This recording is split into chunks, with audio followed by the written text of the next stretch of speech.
There is absolutely nothing that a Muslim woman can do that a Western woman can't, and vice versa.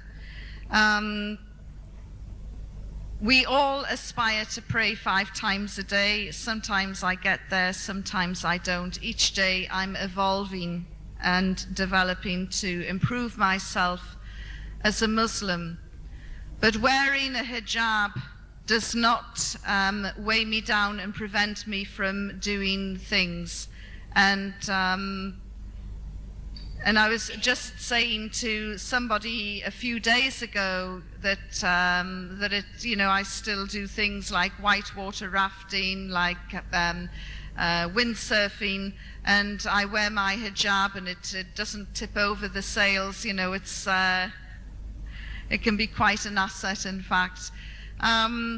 There is nothing that women around the world cannot do if they set their minds to it, and whether they're Muslim, Christian, Jewish, atheist, Hindu, Sikh, there's nothing that any of us can't do.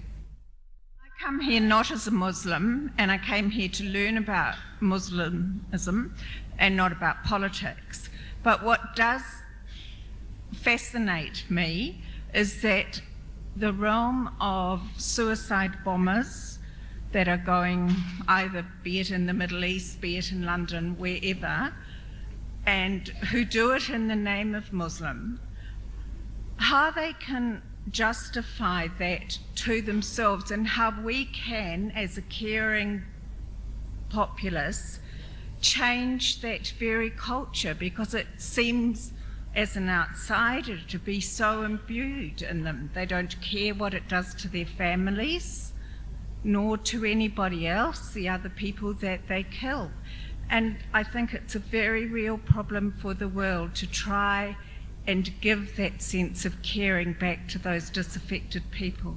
Mm-hmm. No, I mean, that's a great question, and you can't just lump all of those people into one area. I actually looked into the background of a so-called suicide bomber in Palestine 2 years ago to try, and it was research I was doing for a book, to try and understand what makes a young man want to blow himself up. And this particular young man, his father had cancer, but it was curable. All he needed to do was to walk out of his house, go across the road, go through an Israeli checkpoint, and go to the hospital 5 minutes away every day for chemotherapy, and his cancer would be cured. The Israeli checkpoint refused to allow him through, and eventually the cancer went from being curable to terminal. Now I want you all to imagine this is your father. This is your father who's suddenly gone from having curable cancer to terminal cancer. You're watching him die. There is nothing you can do. The soldiers at the Israeli checkpoint are refusing to let him through for treatment. And I actually had some non-Muslim students from Bristol University. I was telling them this tale, and I said, come on, what are you going to do? Your father is dying in front of your eyes. What are you going to do? And one of them said, well, I would write to the UN. And I said, well, that's very nice. Israel has violated and ignored more than 72 UN rules and regulations. They're not going to take any notice of the UN, not for your father. Come on, what are you going to do? And they were getting really upset and agitated. And really, one of them was nearly in tears because he could see, it's my father, what am I going to do to help him? And his father died, the most excruciating, painful death imaginable, because he didn't even have painkillers. I'm not justifying what that young man did. But that was his background. In Chechnya, you have the Black Widows, the women who also strap explosives to themselves and blow themselves up. They're using their bodies as weapons. It's the only thing they've got. If they wanted to really commit suicide, they would slash their wrists and be done. They're trying to fight a war. Chechnya is the forgotten Palestine. You look at every single profile of a so-called Chechnyan Black Widow. Invariably, their husbands have gone, disappeared, murdered by the Russian army. When the Beslan school atrocity happened, and over 300 children died in that horrendous situation last year, nobody would have cried harder than the Chechnyan mothers, because in the last decade they have lost 42,000 of their children. They know what the pain is like.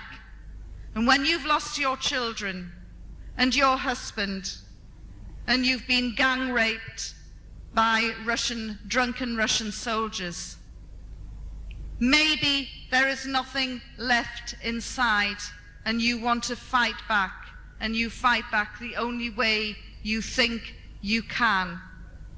I'm not justifying it, but look at the backgrounds of these people. The London bombings, the only surprise was that it didn't happen sooner. We knew it was linked to the illegal war in Iraq. And you know, we've had 2 minutes silence for the innocent victims, more than 3,000 in 9/11. We had 2 minutes silence for those beautiful young people who perished in Bali, for the people who were killed in Kenya, Indonesia, Madrid, and now London. And then yesterday, another unexpected innocent victim of the war on terror, a young Brazilian man who was buried just a few hours ago in his hometown after being shot dead by British police. We've had 2 minutes silence for all of those people. But what about the deafening silence of the hundreds of thousands of innocents who've died in Palestine, in Iraq, Afghanistan, Chechnya, Kashmir, Uzbekistan?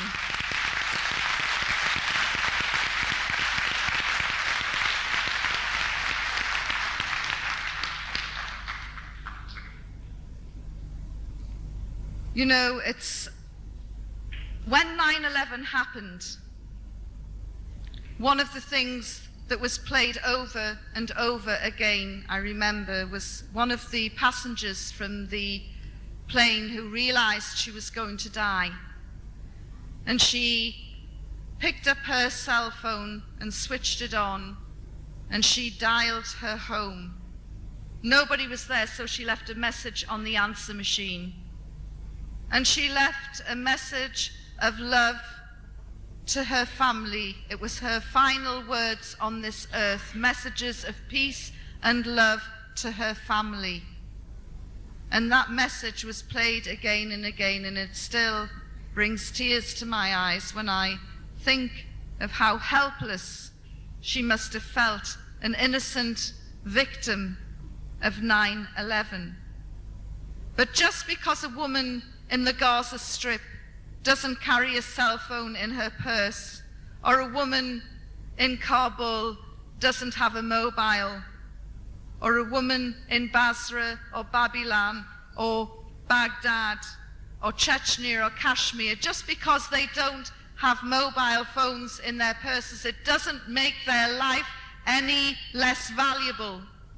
But unfortunately, in this unequal world in which we live, the life of a Westerner is worth so much more than the life of a Muslim. Muslim blood is very cheap.